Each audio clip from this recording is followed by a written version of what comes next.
బాధ్యత మీ మీద ఉన్నది. నేను ఒక్కటే ఈరోజు క్యాడర్ విజ్ఞప్తి చేస్తున్నా, ఒక సంవత్సరమే ఓపిక పట్టండి. సంవత్సరంలో ఇప్పటికే కాంగ్రెస్ పార్టీలో విస్ఫోటం లాగా బయటకు వస్తూ ఉన్నారు. పోయిన వాళ్ళే మేము ఎందుకు వచ్చినా బాధపడుతూ ఉన్నారు. ఇప్పటికే నాకు ఫోన్ చేసి మళ్ళొస్తాం ధర్మాన్ని అని చెప్పి మాట్లాడడం జరిగింది. ఇప్పుడే ఈ మీటింగ్లోనే మన డివిజన్ నుంచి 5వ డివిజన్ నుంచి పోయిన వాళ్ళు కూడా వాపసు వస్తూ ఉన్నారు.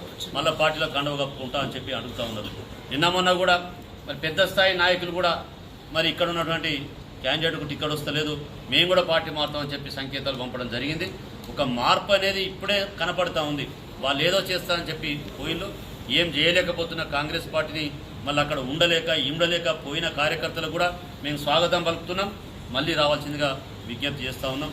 నేను ఇక్కడున్న క్యాడర్ కావచ్చు, మరి ఇంకా కొంతమంది పిలుద్దాం అనుకున్నా కానీ అనుకోకుండా సడన్గా మరి ప్రెస్ మీట్ పెట్టాలనే ఆలోచనతో ఉన్నాం. ఎందుకంటే ఇలా కన్ఫ్యూజ్ చేస్తాను జనాలు. మీ ధర్మారెడ్డే మాట్లాడుకున్నాడట, మీ ధర్మారెడ్డే పోతాడట, ఎందుకు పోవాలండి మార్వానం?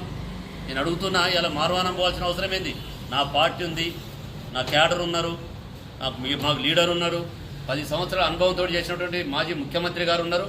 ఇప్పుడు ప్రజలు కోరుతూ ఉన్నారు, కేసీఆర్ని అనవసరంగా ఓడిగించుకున్నాం, కేసీఆర్ అనవసరంగా గొడగొట్టుకున్నాం, జరిగే పనులు జరుగుతలేవు అని ప్రజలే మాట్లాడుతూ ఉన్నారు.